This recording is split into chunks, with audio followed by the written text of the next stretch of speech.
Good day, everyone. Today we have another lesson to tackle, which is the genre of popular literature. But before anything else, let's have first just a short review on what is popular literature. When we say popular literature, it includes those writings intended for the masses that is designed primarily to entertain.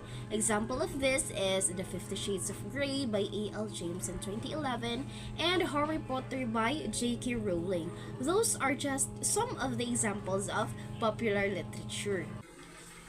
Now, we have different genre of popular literature such as romance, science fiction, detective story, comic books, and comic strip. But for now, we are going to focus on detective story. When we say detective story, there's an investigation involved. And talking about investigation, there shall be a step-by-step process to find solution. Meaning to say, detective story refers to the story which involves crime that needs to be investigated to resolve. Now, let's delve into the key elements that make up the traditional detective story, a genre that has captivated the readers for over a century. The first element is the seemingly perfect crime. Now, in classic detective stories, the crime appears flawless and impossible to solve at first glance. The criminal has meticulously planned every detail, leaving no obvious clues behind. Now, this creates an initial sense of intrigue and suspense, drawing the audience in as they wonder how such a crime could ever be unraveled. Next, we have the wrongly accused suspect. Typically, someone innocent becomes the prime suspect, usually because the evidence, though circumstantial, points directly to them. This creates tension and empathy as the reader or viewer knows that the true culprit is still at large, and it heightens the anticipation of the detectives. Another common trope is the bungling of dim-witted police. In many traditional detective stories, the police force is depicted as incompetent or incapable of solving the crime. They often overlook crucial evidence or jump to incorrect conclusion. This not only adds a layer of humor or frustration to the narrative but also serves to highlight the brilliance of the detective. Next is we have the greater powers of observation and superior mind of the detective.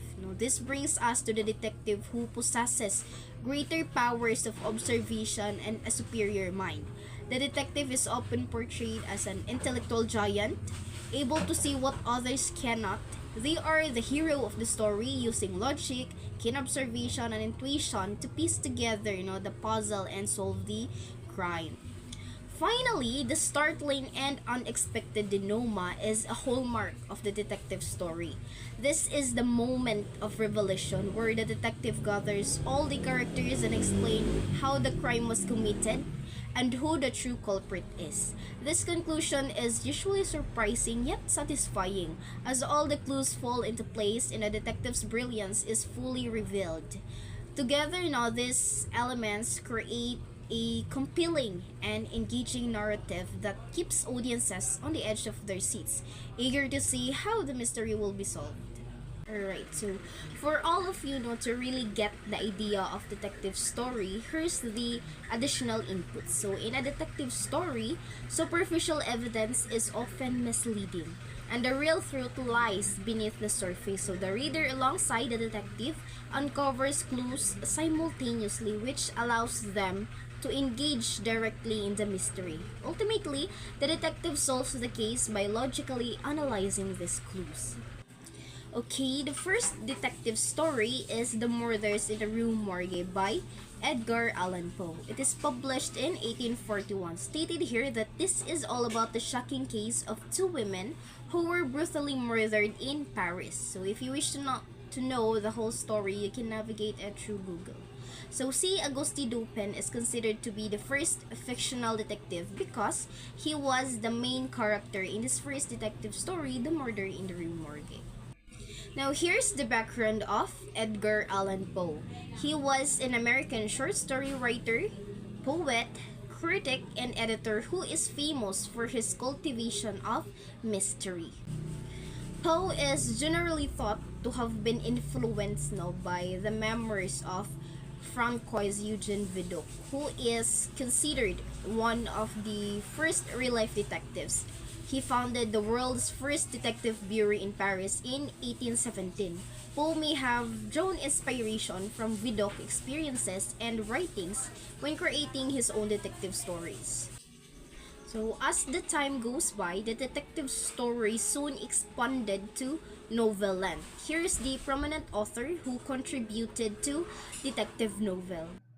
All right, we have here Emily Gaboria, a French author. His work is El Afari Le Rouge was an enormous successful novel that had several sequels. Next is we have Wilkie Collins. His work is The Moonstone in 1868 remains one of the finest English detective novels. Another one is Anna Catherine Green became one of the first American detective novelists.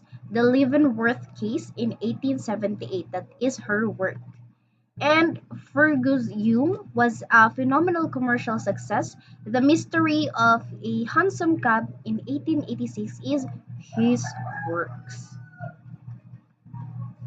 Now this will be further discussed by my co-discussant, Mr. Paalispo. Sherlock Holmes and Doctor Watson. Sherlock Holmes was in the right explaining to Doctor Watson what he has deduced from a pipe left behind by a visitor. Illustration by Sidney Paget for Sir Arthur Conan Doyle's The Adventure of the Yellow Face, The Strand Magazine, 1839. In this illustration from Sir Arthur Conan Doyle's The Adventure of the Yellow Face, we see Sherlock Holmes, the famous detective, explaining his deductions to Doctor John Watson, his loyal friend and chronicler. This scene involves Holmes analyzing a pipe left behind by a visitor, which is a common method Holmes uses to draw conclusions about people and events. Holmes' ability to deduce intricate details from seemingly insignificant clues is central to his character. In this case, the pipe likely contains subtle evidence or characteristics that Holmes uses to piece together information about the visitor, such as their habits, background, and even emotional state. Doctor Watson, who often served as a sounding board and recorder of Holmes' investigations, listens as Holmes unravels the mystery behind the pipe. This dynamic showcases Holmes' brilliant analytical mind and Watson's role in documenting and understanding Holmes' methods. Distinguished novels of early 20th century: Mary Roberts Rhinehart's The Circular Staircase in 1908 and G. K. Chesterton's The Innocence of Father Brown, 1911. The early 20th century was a notable period for the detective fiction genre, with several influential works emerging. Mary Roberts Rhinehart's The Circular Staircase, 1908, is significant for its inventive plot and suspenseful storytelling. It features a mystery involving a series of murders that occurs in a large, old house with a circular staircase, showcasing Reinhardt's skill in creating tension and intrigue. G. K. Chesterton's The Innocent Father Brown, 1911, is another landmark in detective fiction. This collection of short stories introduces Father Brown, a humble and shrewd priest who solved mysteries through this deep understanding of human nature and keen observation. Chesterton's Chesterton's work is praised for its clever plots and philosophical depth, contributing to the genre's development. Both of these works are celebrated for their innovative approaches and significant contribution to the evolution of detective fiction. From 1920, the names of many fictional detectives became household words. Inspector French, introduced in Freeman Wills Crofts' The Cask, 1920; Hercule Poirot in Agatha Christie's The Mysterious Affair at Styles, 1920. Miss Marple in Murder at the Vicarage, 1930. Lord Peter Wimsey in Dorothy's L. Sayers, Whose Body, 1923. Philo Vance in S.S. Van Dyne's The Benton Murder Case, 1926. Albert Campion in Marjorie Allingham's The Crime at Black Dudley, 1929, also published as The Black Dudley Murder. Ellery Queen, conceived by Frederick Denai and Manfred Beeley in The Roman Hat Mystery, 1929. 1930s, the golden age of detective story. With 87 detectives named about completely new novels, the decade is also marked by the books of Dashiell Hammett. So, the 1930s are often recognized as the golden age of detective fiction due to the flourish of the genre and the continued popularity of many iconic titles. During this decade, fictional detectives mentioned such as Hercule Poirot, Miss Marple, and Lord Peter Wimsey continued to appear in new and successful novels, solidifying their places in literary history. Additionally, the 1930s saw the rise of Dashiell Hammett, a key figure in the literary history. Additionally, the 1930s saw the rise of Dashiell Hammett, a key figure in the genre, whose work brought a new gritty realism to detective fiction. Hammett, who had previously worked as a private detective, infused his novels with his versatile knowledge of crime and investigation. His works, like The Maltese Falcon (1931) and The Tin Man (1934), are known for their hard-boiled style, complex plots, and morally ambiguous characters, marking a shift from a more gentle mysteries of the earlier part of the century. This Falcon, from the left, Humphrey Bogart, Peter Rowley, Mary Astor, and Sidney Greenstreet in The Maltese Falcon (1941), directed by John Huston. The Maltese Falcon (1941) is a classic film directed by John Huston. The film is an adaptation of Dashiell Hammett's 1931 novel of the same name. It is renowned for its influential role in the film noir genre, showcasing dark, stylish aesthetic and more complex characters. In the film, Humphrey Bogart stars as Sam Speed, a private detective entangled in a dangerous quest for a priceless statuette known as the Maltese Falcon. Peter Lorre plays the role of Joe Barrow, a shady character who is after the Falcon. Mary Astor portrays Bridget O'Shaughnessy, a femme fatale with her own hidden motives. Sidney Greenstreet makes his film debut as a Casper Gutman, a wealthy and sinister villain determined to obtain the Falcon.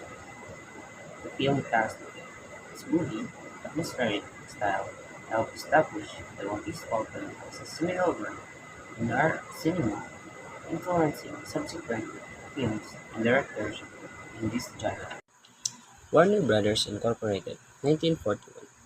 Emergence of the mass-produced a paperback book published in the late 1930s by rich detective fiction authors, among them Earl Stanley Gardner, Perry Mason, Rex Stout, Nero Wolfe, and Archie Goodwin, along with Francis Richard Lockridge, Mr. and Mrs. Smith.